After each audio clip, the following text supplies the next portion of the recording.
وبرکاتہ۔ الحمدللہ رب العالمین والصلاة والسلام علی الانبیاء والمرسلین وعلی آلہ وصحابہ اجمعین، اما بعد۔ قال اللہ تعالی اعوذ باللہ السمیع العلیم من الشیطان الرجیم، بسم اللہ الرحمن الرحیم۔ من قال لا الہ الا اللہ مخلصا دخل الجنہ۔ سامعین اکرام، میں آج اس سالہ انجمن کے موقع پر آپ لوگوں کے سامنے جنت میں لے جانے والے چند اعمال کے متعلق کچھ باتیں کرنا چاہتا ہوں۔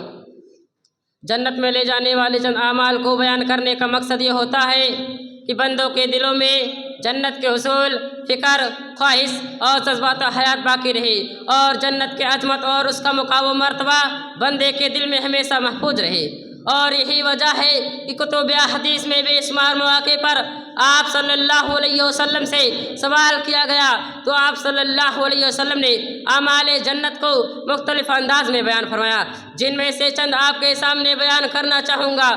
توحید کا اقرار کرنا، آپ صلی اللہ علیہ وسلم نے فرمایا من قال لا الہ الا اللہ مخلصا دخل الجنہ۔ سامعین اکرام، جس نے یہ کہا کہ اللہ کے سوا کوئی حقیقی معبود نہیں تو جنت میں داخل ہوگا۔ اتباع سنت، آپ صلی اللہ علیہ وسلم نے فرمایا من اطاعنی دخل الجنہ، جس نے میری اطاعت کی وہ جنت میں داخل ہوگا۔ قرآن کا حفظ کرنا، آپ صلی اللہ علیہ وسلم نے فرمایا قرآن پڑھتے جاؤ اور اوپر چڑھتے جاؤ اور ٹھہر ٹھہر کے پڑھو، جیسا کہ تم دنیا میں ٹھہر ٹھہر کے پڑھتے تھے، اور تمہاری آخری منزل وہاں ہوگی جہاں تمہاری آخری آیت ہوگی جسے تم تلاوت کرو گے۔ اللہ تعالیٰ کا تقویٰ اور حسن اخلاق کو محفوظ رکھنا۔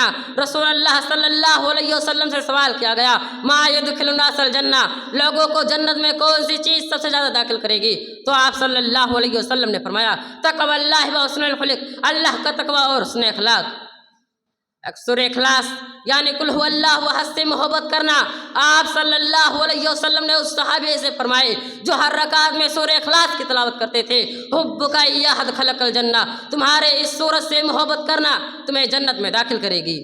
روزہ و نماز کی پابندی کرنا، آپ صلی اللہ علیہ وسلم نے فرمایا جو شخص اللہ اور اس کے رسول پر ایمان لائے، نماز کی پابندی کرے، روزے کا احترام کرے تو اللہ تعالیٰ کا یہ حق ہے کہ اسے جنت میں داخل کرے۔ یتیم کی کفالت کرنا، آپ صلی اللہ علیہ وسلم نے فرمایا انا وکافل الیتیم فی الجنۃ ھکذا، میں اور یتیم کی کفالت کرنے والا جنت میں اس طرح ہوئے گا۔ اس مسئلے کو آپ صلی اللہ علیہ وسلم نے سمجھانے کے لیے اپنی شہادت کی انگلی اور درمیانی انگلی کو ملایا۔ جانوروں کے ساتھ شفقت و نرمی سے پیش آنا، جیسا کہ مشہور حدیث کہ ایک زانی عورت پیاس کی شدت میں بلکتے ہوئے کتے کو پانی پلایا تو اللہ تعالیٰ اس بدکار خاتون کو اس معمولی عمل کے بدلے جنت میں داخل کر دیا۔ صبر کرنا، آپ صلی اللہ علیہ وسلم نے فرمایا اللہ تعالیٰ کا ارشاد ہے کہ جب اللہ تعالیٰ اپنے مردوں کو اس کے دو محبوب چیزوں کے ذریعہ یعنی آنکھ کو چھین کر آزماتا ہے اور اس پر وہ صبر کرتا ہے تو اللہ تعالیٰ ان دونوں کے بدلے اسے جنت میں داخل کرے گا، ان دونوں کے بدلے اسے جنت میں داخل کرے گا۔ یتیم سعید الاستغفار کا پڑھنا، ہر صبح و شام سعید الاستغفار پڑھنے والے بندے کے لیے اللہ کے نبی جناب محمد رسول اللہ صلی اللہ علیہ وسلم نے جنت کی خوشخبری دی ہے کہ جس نے کامل کے ساتھ صبح کے وقت پڑھا اور شام تک انتقال کر گیا تو جنتی ہے، اور جس نے شام کو پڑھا اور صبح تک انتقال کر گیا تو جنتی ہے۔ اذان کا جواب دینا، آپ صلی اللہ علیہ وسلم نے فرمایا جس نے سچے دل سے اذان کا جواب دے دیا تو جنتی ہے، اور جس نے سچے دل سے اذان کا جواب دیا تو جنتی ہے۔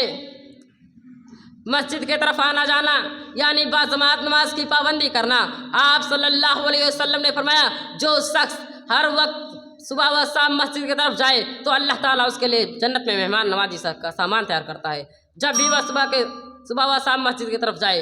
اب آخر میں اللہ تعالیٰ سے دعا کہ ہم سب کو ان تمام باتوں کو سننے سے زیادہ عمل کرنے کی توفیق عطا فرمائے، آمین۔